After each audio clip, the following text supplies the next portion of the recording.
A St. Pete polls survey has former Governor Charlie Crist leading a field of 6 candidates at 31%. Incumbent Mayor Ken Welch follows at 17, City Council member Brandy Gabbard at 11, former Fire Chief Jim Large at 9, followed by Kevin Backdorf and Maria Scruggs. No one is expected to clear the 50% threshold, so the race likely will head to the runoff in November. I'd like your, this is something that you've covered. St. Pete is your beat. Colleen, I'd like to get your take on all of this. Yeah, absolutely. It is a very interesting race. You're right. I think the takeaway from that poll, of course, is that the incumbent is not leading in the polls. That's incumbent Mayor Ken Welch. And that's very different from when he took office in 2021. There was a lot of momentum. He was leading in the primary, and he was also he won the general with 60.5%. That's a huge turnout. And here, it's looking like he's getting the second place spot, although that also is not guaranteed. There has been polling done that shows that Brandy Gabbard is within striking distance. Jim Large, the former fire chief, has a lot of support among Republicans. And if you look at voter registration numbers since November of 2021, Democrats have lost about 18,000, 19,000 registered voters in St. Pete. Republicans have stayed the same.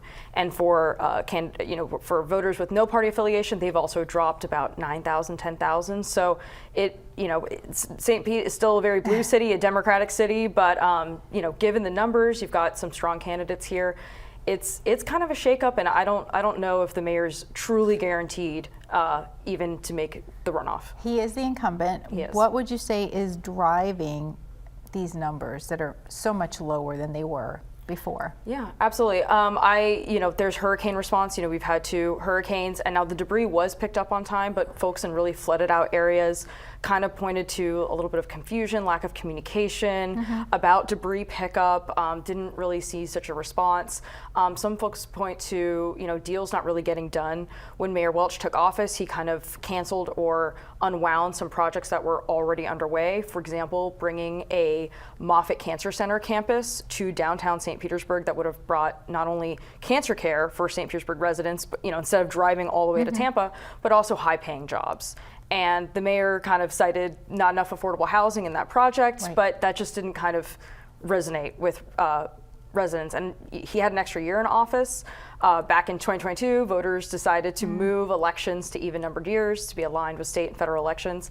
And there's just not a whole lot that can be pointed at as progress, even with another year in office. And we want to stress that this is a nonpartisan race, right? And Crist and Welch are both known Democrats.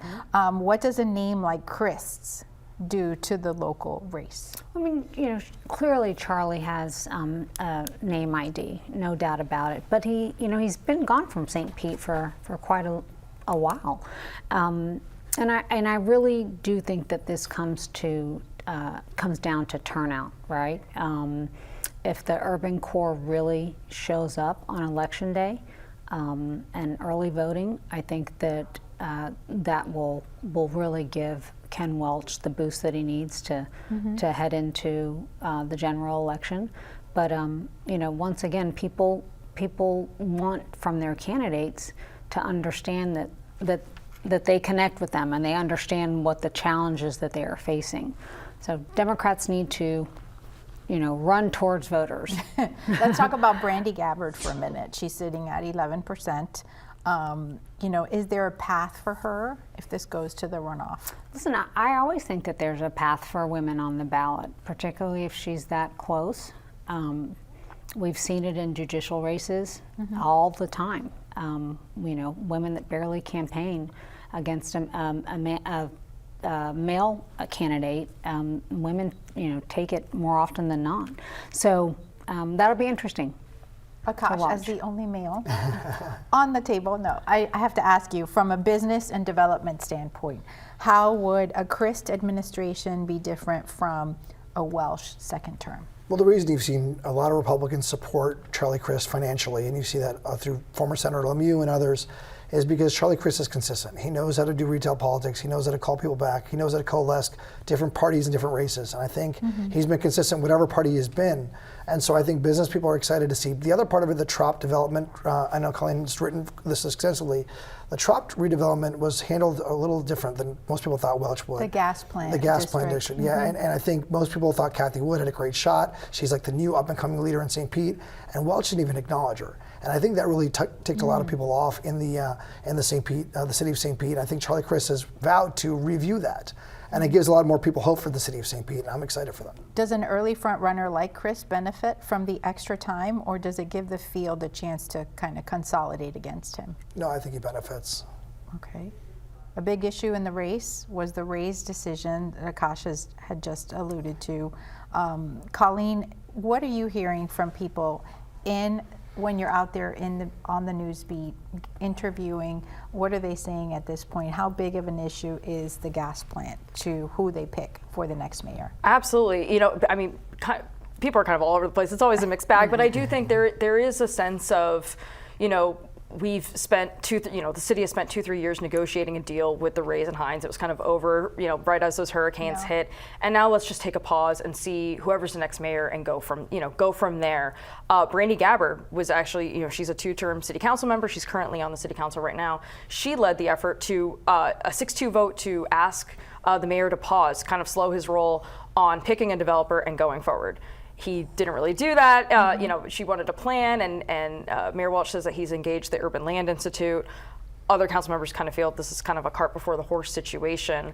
But you know, we will see. You know, it's kind of the gas plant, Tropicana Field, is kind of one of St. Pete's largest, most unfinished business that they have, and it's certainly a factor. And also on the Rays, you know, Charlie Crist has kind of been campaigning on almost like a nostalgia, you know, wants to keep the Rays in town, wants to, you know, kind of keep St. Pete as it is. So, you know, it's interesting. It's very interesting. And we do have a significant number of undecided voters. Yes. 26% out of the two of you strategists see this. That is a big number.